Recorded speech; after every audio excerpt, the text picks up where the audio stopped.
കട്ടപ്പാടിൽ ആദിവാസി വയോധികനെ കാട്ടാന ആക്രമിച്ചു. ചീരക്കടവിൽ മല്ലനെയാണ് കാട്ടാന എടുത്തെറിഞ്ഞത്. ഗോകുൽ VS വിവരങ്ങളുമായി നമുക്കൊപ്പം ചേരുന്നുണ്ട്. ഗോകുൽ, അദ്ദേഹത്തിന്റെ ആരോഗ്യാവസ്ഥ എങ്ങനെയാണ്? ആശുപത്രിയിലേക്ക് മറ്റും എത്തിക്കാനായോ?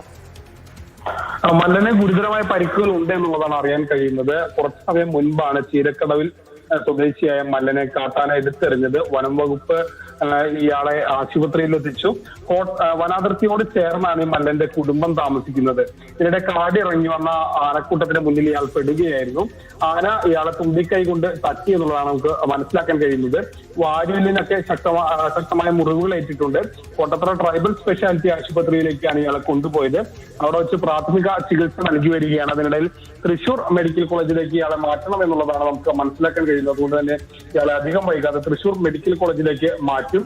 ഈ തുമ്പിക്കൈ തട്ടി അതിനുശേഷം അയാൾ തെറിച്ചു വീണാണ് പരിക്ക് പറ്റിയത്. വാരിയലിനാണ് ശക്തമായ പരിക്കുകൾ ഉണ്ടെന്നാണ് അറിയാൻ കഴിയുന്നത്. ആന കാലുകൊണ്ട് തട്ടുകയും ചെയ്തു. അങ്ങനെ ഗുരുതരമായ പരിക്കുകൾ ഏറ്റിട്ടുണ്ട്.